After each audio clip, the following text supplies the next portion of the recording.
कश्मीर से आ रही है। पाकिस्तान को भारत का करारा जवाब देखने को मिला है। भारतीय सेना ने कई पाक चौकियों को उड़ा दिया। पाक चौकियों को उड़ाने का एक्सक्लूसिव वीडियो भी है आपके टीवी स्क्रीन पर। यह वीडियो अब से कुछ देर में भारतीय सेना ने कई पाक चौकियों को उड़ा दिया है।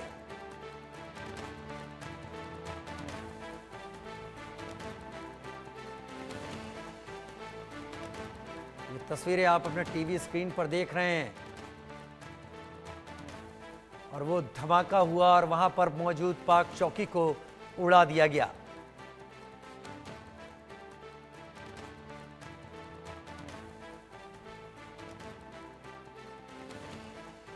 इंडिया न्यूज एक्सक्लूसिव तस्वीर आपके टीवी स्क्रीन पर। हर वो चीज जो इस वक्त बॉर्डर पर हो रही है और ये सीधा देखिए धुएं के साथ गोला जाता है और सीधे जाकर पाक की आर्मी पोस्ट को तबाह कर देता है। पाकिस्तान के हमले को देखते हुए भारत अब पाकिस्तान सेना की चौकियों को निशाना बनाना शुरू कर चुका है।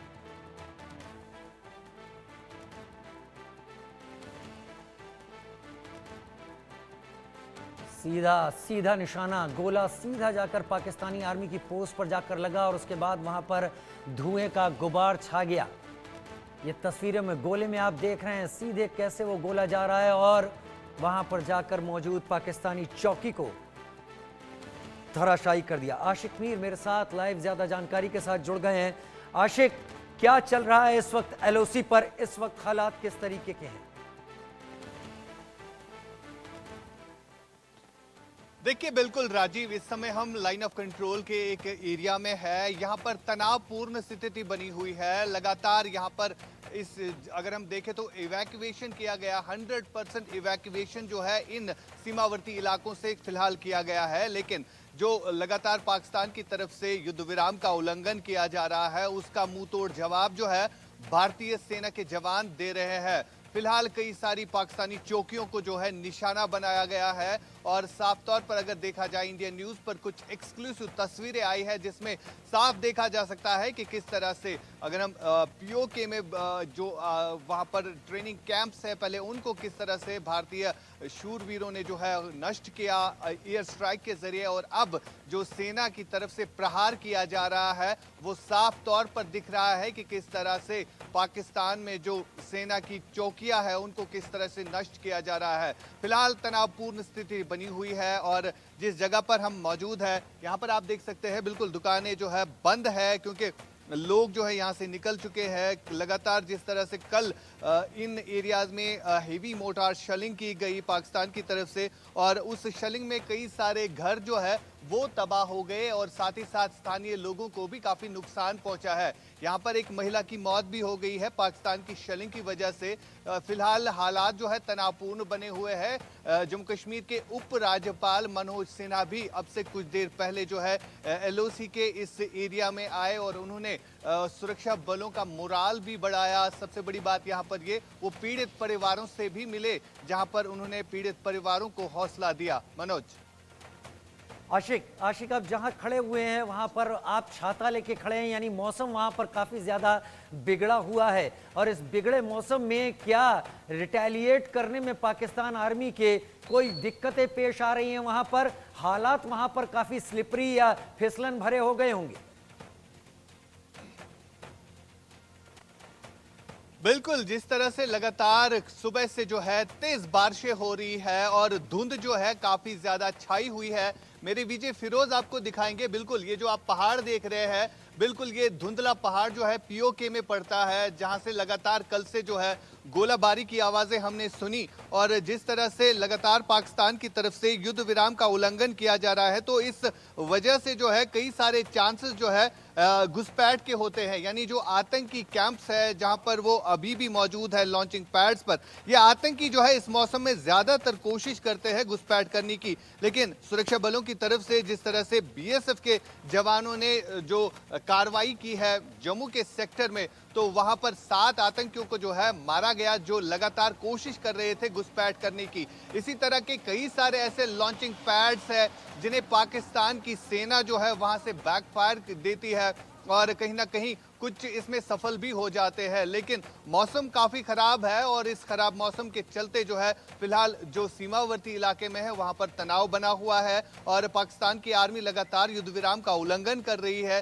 साथ ही साथ भारतीय सेना जो है उसका मुंह तोड़ जवाब दे रही है। अभी तक कई सारी पाकिस्तान की चौकियों को जो है तबाह किया गया है और फिलहाल स्थिति हम आपको दिखाएंगे। ग्राउंड जीरो पर हम इस समय है, दुकानें बंद है, लोग यहां से निकाले गए हैं क्योंकि कल रात को जो है काफी हैवी मोटार शेलिंग हुई, जिस मोटार शेलिंग में जो है कई सारे घर जो है वो तबाह हो गए और फिलहाल कई सारे इसमें जख्मी हालत में जो है अलग अलग अस्पतालों में दाखिल किए गए हैं और लगातार इस तरह की स्थिति इन सीमावर्ती इलाकों में बनी हुई है। बने रहिए आशिक हमारे साथ इस जानकारी के साथ। आप लगातार रिपोर्ट कर रहे हैं। बड़ी खबर का रुख कर लेते हैं। इस वक्त जम्मू कश्मीर से बड़ी खबर आ रही है। एलजी मनोज सिन्हा ने जवानों से मुलाकात की है। उरी में पहुंचे सेना के जवानों से उन्होंने मुलाकात की।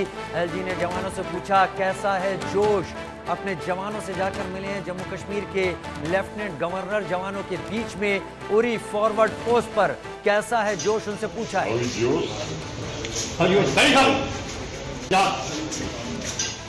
आशिक मीर मेरे साथ इस वक्त हैं। आशिक मीर, ये एक बहुत छोटी कोशिश कही जा सकती है बड़े लीडरों की पहुंचने की, लेकिन एक बहुत बड़ा जज्बा भर देती है कि बड़े लीडर भी फॉरवर्ड पोस्ट पर आने से हिचक नहीं रहे हैं, मोराल बढ़ाने के लिए पहुंच रहे हैं।